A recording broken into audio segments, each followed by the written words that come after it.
people think professional funds start with a stock. They don't.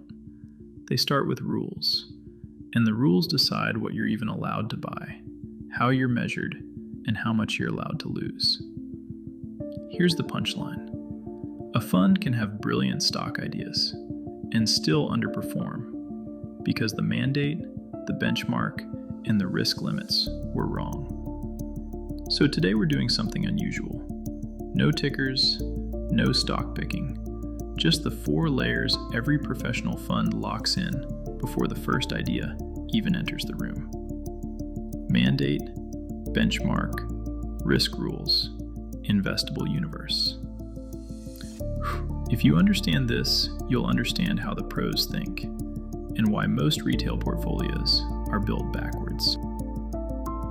By the end of this episode, you'll know exactly how a professional fund defines its playing field, what it's allowed to buy, what success actually means, what risk is acceptable before any stock gets mentioned, and the final list of companies the fund is even allowed to research.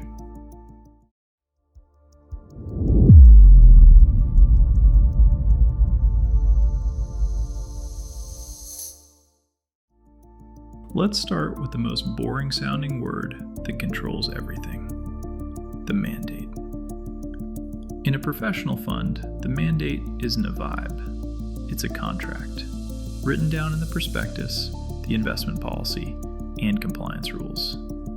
It answers one brutal question: what are we allowed to buy, and what are we not allowed to touch? Geography and markets. First, geography. US only? Europe? Emerging markets? Global? Some funds restrict exchanges, like NYSE and NASDAQ only. Others allow ADRs. Some forbid them. Then currency exposure. Is Forex risk allowed? Is hedging allowed? Or is the fund fully unhedged? Size and liquidity profile. Large cap? Mid cap?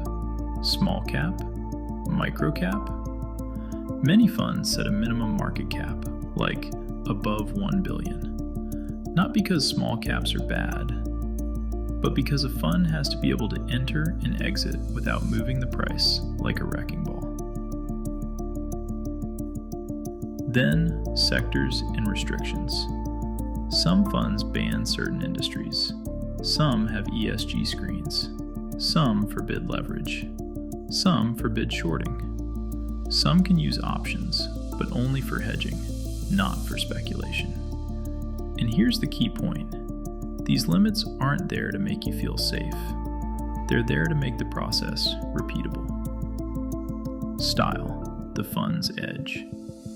Finally, the mandate defines style. Not in a marketing way, in a performance-driving way. Value, quality, growth, momentum, event-driven. This matters because style is basically the fund saying, this is why we believe we can outperform. If you're a quality fund, you're looking for durable economics, returns on capital, margins, pricing power, clean cash flow. If you're a momentum fund, you're hunting trend strength, revisions, flows. If you don't define style, what happens? You become a fund that buys anything that looks exciting this week.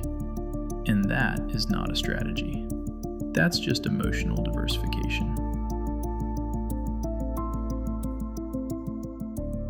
Now let's talk about something retail investors almost ignore: benchmarks. A professional fund isn't judged in a vacuum. It's judged against a reference index: S&P 500, MSCI World, Russell 2000, whatever matches the mandate. And the benchmark does 2 jobs. Job 1, it tells you what game you're playing. If your benchmark is the S&P 500 and you hold almost no tech, you're not being careful. You're making a massive active bet. The benchmark is the fund's mirror. It shows you what exposures you've chosen, even when you don't realize you chose them. Job 2, it defines success properly. Funds don't usually say, we want to make money. They say, we want to beat the benchmark by X per year. We want to do it with controlled volatility. We want to manage downside capture. We want a stable risk-adjusted return. In other words, it's not just performance. It's performance relative to a benchmark and after risk. And that is the first big difference between investing and guessing. This is the part that separates professionals from amateurs. Before a fund picks a single stock, it defines risk limits. Not because the fund is pessimistic, because professionals know one truth. You can be right about a company and still blow up because of position size. So what does a fund define? Position size limits. Maximum weight per position. Depends on style, liquidity, and the fund's volatility target. Because concentration is a weapon, but it has to be controlled. Sector and factor limits. Maximum exposure to a single sector. Maximum exposure to correlated themes. Because 10 different stocks can secretly be the same trade. 10 cloud companies in a portfolio isn't diversification. It's one macro bet wearing 10 costumes. Liquidity limits, the silent killer. Then liquidity. Funds define minimum trading volume and how quickly they must be able to exit. Many funds will literally model, if we had to sell, how many days would it take without destroying the price? Liquidity isn't convenience. Liquidity is survival. And finally, drawdown and risk-off thresholds. Professional funds often define hard lines. If drawdown hits a certain level, reduce exposure. No new positions. Review every thesis. Cut the weakest ideas. Because the worst time to start improvising is when you're already in pain. Time horizon and time stops. One more professional concept, the time stop. A thesis isn't allowed to sit forever. Funds define a time horizon. Weeks, months, quarters, years.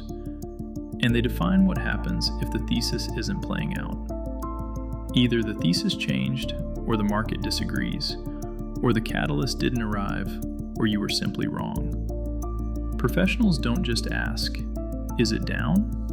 They ask, is the thesis still alive? And are we within our expected time window? Now we build the list most people never talk about, the Investable Universe. This is the set of companies the fund is allowed to even research seriously. Think of it like a funnel. Step 1. Start with the whole market. Thousands of listed names. Step 2. Apply mandate filters. Region, exchange, sector exclusions, instruments allowed, ESG rules. Step 3. Apply liquidity and size filters.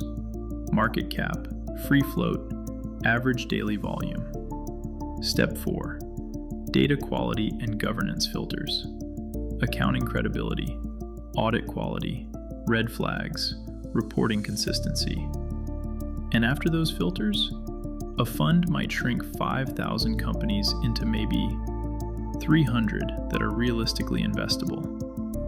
And from there, a smaller watch list, maybe 30 to 80 names that deserve deep research. This is why professionals look calm. They're not choosing from infinite possibilities. They're choosing from a curated universe, built to match the mandate and survive risk management. So before a professional fund buys a single share, it locks 4 things. Mandate, what we can buy and what we refuse to touch. Benchmark, what we're measured against and what success means. Risk rules, position sizes, sector limits, liquidity, drawdown triggers. Investable Universe, the filtered list that's actually playable in the real world. And only after that, only after the rules are written, the fund starts asking, okay, which companies deserve research?